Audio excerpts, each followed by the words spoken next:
The video Vanguard is the Hall of Fame for those who have had the greatest impact on video music. The first is a man whose videos combine state-of-the-art technique with his own unique imagination. The videos run from the comic to the nightmarish and back again. I'm very pleased to introduce tonight's first video Vanguard member, Peter Gabriel. Hi there. Welcome back to Bad Music Video Theater. Today I figured that we would continue our investigation into terrible music videos by looking at one of the most creative forces in the medium and seeing how it all went wrong for him. Peter Gabriel's fifth studio album, So, produced 5 singles, including hits such as In Your Eyes. You know, the boombox song. One of these singles would have a genre-defining music video, which would become an MTV staple and be fondly remembered decades later. Another wouldn't.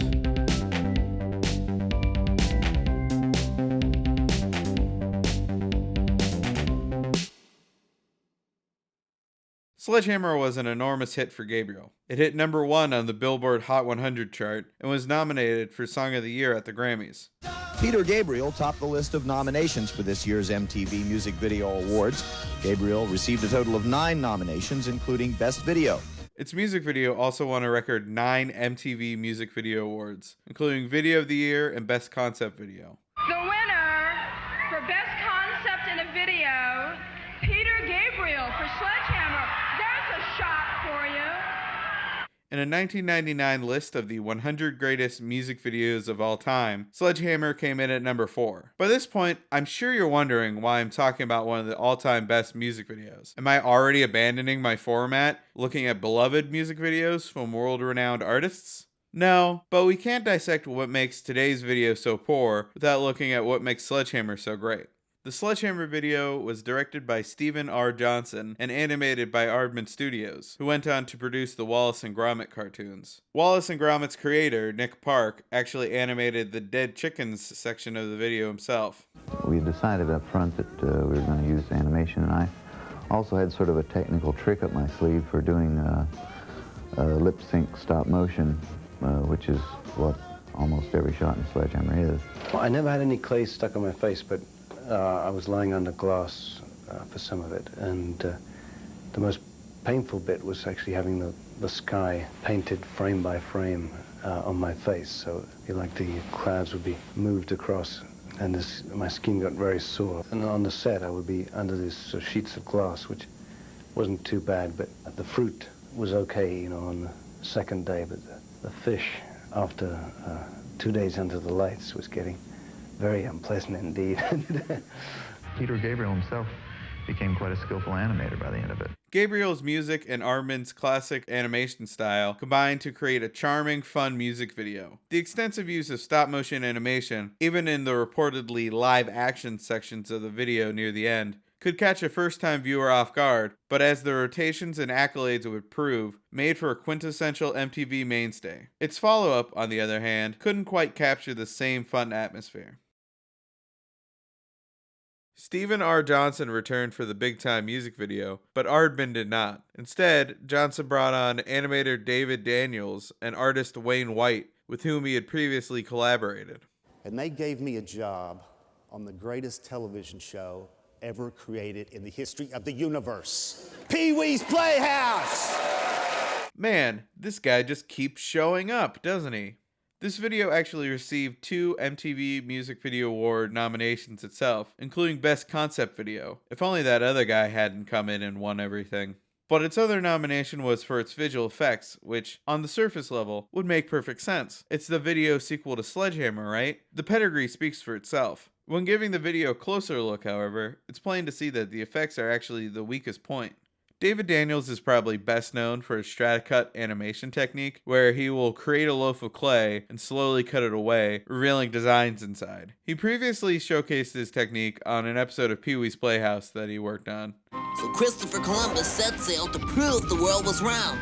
He sailed with 3 ships, the Nina, the Pinta, and the Santa Maria. Here's a great video I found where he explains the idea behind the method. A cone is a very simple shape, but when you cut it up from the front to the back, you're getting a dot, a very small dot, that becomes larger and larger and it animates to becoming a very large circle at the backside of it. That is the essence of shape distortion in Strata-Cuts. This technique forms a large portion of the video's runtime, but it's not the only animation style. It employs a large amount of traditional stop motion, as well as live action portions with Gabriel green screened into various backgrounds. This mixture of styles gives the video an inconsistent, uneven tone that leaves the viewer feeling cold. Big Time's odd blend of techniques make it feel like a series of weird experiments that someone just threw together. It's a grab bag of unrefined styles, each tolerable enough on their own, but all together feeling so non-committal that I can't get behind any of them. Sledgehammer's single animation style gives the video a cohesive feel. Every shot, visual, prop, and sequence seems purposeful, planned out, and perfectly executed. Sledgehammer also benefits from Aardman's quirky animation style. There's a reason that Wallace and Gromit are still delighting audiences 30 years later. Their animators understand how to make an offbeat character seem endearing. For example, there's a shot in the video where two headless chickens dance on a stage. This should have been insanely creepy, and yet it's oddly charming. Big Time showcases a bunch of living hills and swamps, and it's horrifying. The animation looks like a mush of clay with some moss slapped on top of it, and oh god, why does it have teeth? Kill it with fire! Also, just a tangent here, but this shot had to have inspired the intro to Blue's Clues, right? I mean, they have a blue dog in it. I think the strangest part of the video is that, of the two songs, this is the one with the strong message. The lyrics talk about the danger of giving into excess in the 1980s rat race, which could have provided an excellent backdrop for a music video. Ironically, though, this is the video that sees Gabriel looking to recapture his past success, phone in his end of the bargain, and cash in on Sledgehammer Part 2, instead of stretching further into the medium and taking it to new heights like Sledgehammer did. Why see this duo push the limits of the music video when we can settle for a few pointless shots of a Peter Gabriel bobblehead and the singer dancing around in front of shoddy graphics? Wait, Peter, why is there a bloody handprint here? What have you done? The gulf of difference between the two videos partly comes from the hectic shooting schedule that they were created under. As it ended up, the actual shooting took less than a week and had a team of 7 animators working, and not round the clock. It was rather normal days. So we shot it in 5 or 6 days, and I was able to edit it in 2 days flat. However, touring dates prevented Gabriel from providing as much time to the Big Time shoot, so the filmmakers needed to work around his absence. As a result, Gabriel was green screened into separately shot footage to an uncanny effect. When Peter asked me to do Big Time, there was no means which we could do anything remotely like Sledgehammer, in that Peter was touring at the time, and he was only available for about 2 days, and so that meant that if we were going to do something animated, it was going to be animation, but essentially not animated Peter. To be the 3 of us just dancing around the studio, which I think is very important, because if you're not enjoying yourselves in the studio, you can't expect it to go down on tape. There are shots that feel like the mock-ups for the special effects that they just decided to roll with. But hey, anything's better than Cronenberg reject face-pulling and microscopic animation. There were some very interesting shots in it, I thought, like animated dirt that took a team of 8 people about 20 hours to do. I don't know why I find the Strata-Cut animation so unsettling. I don't know if it's the weird dimensions that it gives everything, or the blue skin of the people that are depicted. Whatever the reason, it's really off-putting. It might just be me on this, but I don't care, it creeps me out. Given the popularity of the Sledgehammer video, it's understandable that they would want to try to repeat the same success, but there's no sense of newness or wonder to it. Sledgehammer felt fresh because no one had ever done a video like this before, basically inventing a subgenre of human animation. Big Time will forever be stuck in the shadow of its more famous predecessor, and it deserved a lot more. And honestly, just listening to the songs, I kinda prefer Big Time. It's got more of a hook, the lyrics are more biting and fun, and the quicker pace drives it forward a bit more. But I can't watch the video without thinking, damn, I really want to watch those dancing chickens again. Stephen Johnson, who directed both videos, was surprised to discover that his approach so perfectly captured Gabriel's persona. Most of what I do is a bit silly.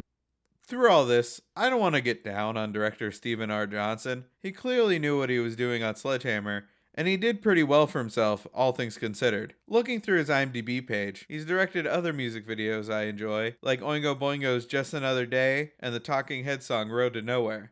Oh, and it looks like he made another Peter Gabriel video. Let's check that one out. Oh god. I'm gonna have to review this one too, aren't I? Hey everyone, thanks for watching this episode of Bad Music Video Theater. I'm always looking for new and terrible videos to cover, so if you have any suggestions, please leave them in the comments. I also appreciate people liking and sharing these videos. I know I'm gonna have to watch the Steam video at some point, so be sure to subscribe so you don't miss it. As always, I'll see you in the next one. Hi there!